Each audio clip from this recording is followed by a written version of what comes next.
दोस्तों, सर्दियों की शुरुआत हो चुकी है और आपने अभी से अपने गर्म कपड़े निकालने शुरू कर दिए होंगे।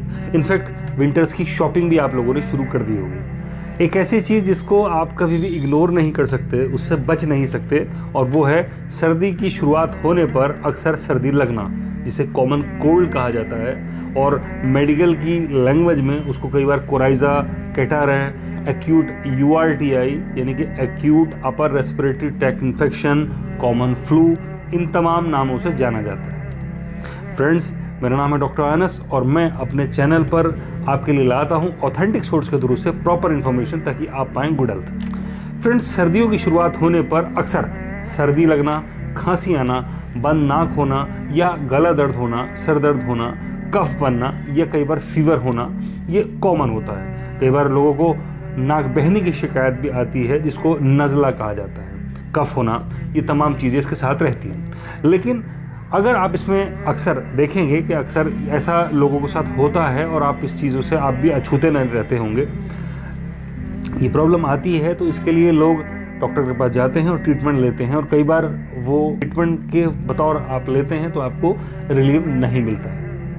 डॉक्टर आप इसको एंटी कोल्ड मेडिसिन, एंटी कफ मेडिसिन, एंटी हिस्टामिनिक या एंटीबायोटिक्स या कई बार कॉर्टिकोस्टेरॉइड थेरेपी भी देते हैं ताकि ये ठीक हो। फ्रेंड्स, हमें पहले ऐसे जानना चाहिए कि आखिरकार इसका कॉज क्या है और क्यों ऐसा होता है। दरअसल मौसम बदलने से हमारी नाक की जो झिल्ली होती है, नेज़ल म्यूकोजा होती है, वो इरिटेट होती है डस्ट से, पॉलन ग्रेन से या चेंज ऑफ वेदर की वजह से।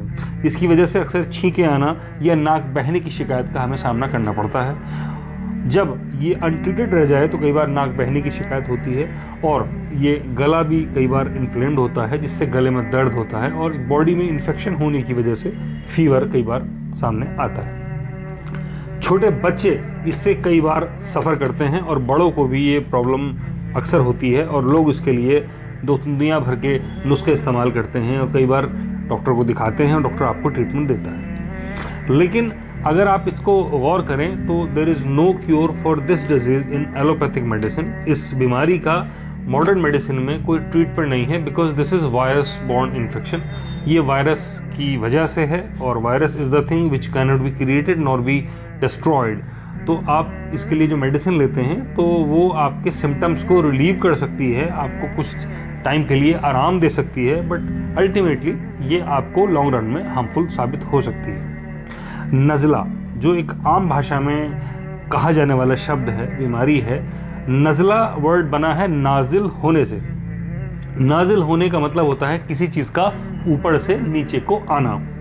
जैसे नाक बहती है, और ये जो बहती हुई नाक होती है इसमें WBCs होते हैं, वाइट ब्लड सेल्स होते हैं, और ये एक्स्ट्रा वैगेंजर की तरह काम करते हैं, जो कि आपकी बॉडी से इन्फेक्शन को कैरीड आउट करके बाहर निकालते हैं। तो जो चीज़ बहने के लिए ऑलरेडी बनी हुई है, और अगर आप उसको रोकते हैं, नेचुरल प्रोसीजर में, नेचुरल चीज़ में आप दखलंदाजी करते हैं, तो वो कहीं ना कहीं आपको लॉन्ग रन में नुकसान देगी। दोस्तों, अक्सर एक बात कही जाती है कि नज़ला एक ऐसी बीमारी है जिसका इलाज नहीं है, और नज़ला बड़ी कॉमन प्रॉब्लम है। नज़ला in fact this thing can be said कि ट्यूबरकुलोसिस इज़ द कॉम्प्लिकेटेड नज़ला।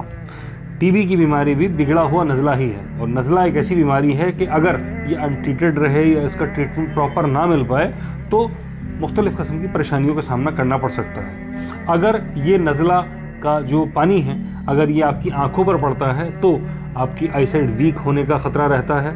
यही अगर दांतों पे पड़ता है तो दाढ़ दांतों से संबंधित बीमारियां होने का आपको ख़तरा रहता है। और अगर ये आपके बालों पर पड़ता है तो आपको premature greying of the hair का सामना करना पड़ता है, यानी कि वक्त से पहले आपके बाल सफ़ेद होने लगते हैं, या बालों की समस्या का सामना करना पड़ता है, और भी ये कई तरीके की कॉम्प्लिकेशन का आपको सामना करना पड़ सकता है।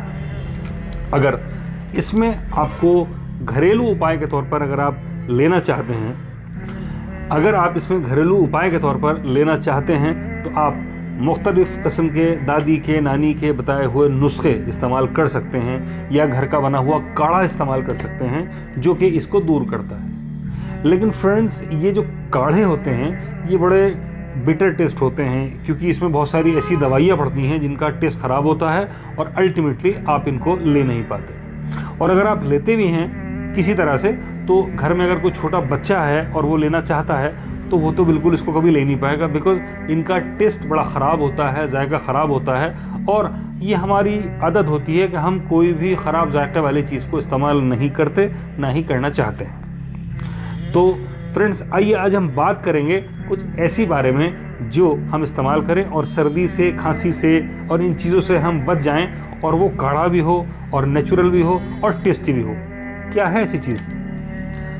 फ्रेंड्स, क्या कुछ ऐसा है जो हमें नज़ले ज़ुकाम या सर्दी खांसी से बचाए और वो नेचुरल भी हो, कोई आर्टिफिशियल चीज़ ना हो, कोई केमिकल ना हो, नेचुरल प्रोसेस्ड फूड ना हो, कोई ऐसी घरेलू आइटम हो और साथ में टेस्टी भी हो, जो कि बच्चे, बूढ़े सभी बड़े अच्छे से ले सकें? तो फ्रेंड्स, आज हम बात करेंगे एक ऐसे जूस के बारे में कि जिसको आप घर पर ही बना सकते हैं, ले सकते हैं, और इस छोटी सी होने वाली बीमारी से आप बच सकते हैं। तो फ्रेंड्स, उसका नाम है पाइनएप्पल जूस। जी हाँ, बिल्कुल, पाइनएप्पल जूस यानी कि अनानास का बनाया हुआ जूस। दोस्तों, आप अनानास का जूस घर पर ही बना सकते हैं। वजह उसकी ये है कि इसमें एंटीऑक्सीडेंट रिच होता है और इसमें एक एंजाइम होता है दैट इज कॉल्ड ब्रोमिलिन, जो कि प्रोटीन के डाइजेस्ट को हेल्प करता है, प्रोटीन का डाइजेशन करता है, प्रोटीन का पाचन करता है और बॉडी में ब्लड के सर्कुलेशन को बढ़ाता है, फ्री रेडिकल्स से हमारी बॉडी पर होने वाले इफेक्ट को ख़त्म करता है, इंटेस्टाइनल मोटिलिटी बढ़ाता है, आंतों की चाल को बढ़ाता है, जिससे कि हमारा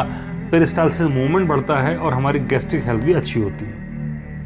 अब फ्रेंड, सवाल ये होता है कि इसके जूस को हम किस तरह से इस्तेमाल करें। तो आप इसके जूस को आधा कप अनानास का जूस लेंगे, घर में बनाएंगे, और बहुत इजी है। You can make this juice home also without any difficulty. आप इसको बनाएंगे और बनाने के बाद आप इसको हल्का सा गर्म करेंगे और उसके बाद आप इसमें 1 चम्मच शहद डाल के आप इसको इस्तेमाल कर लीजिए। आप इसमें 2 बार इस्तेमाल कर सकते हैं, सुबह और शाम।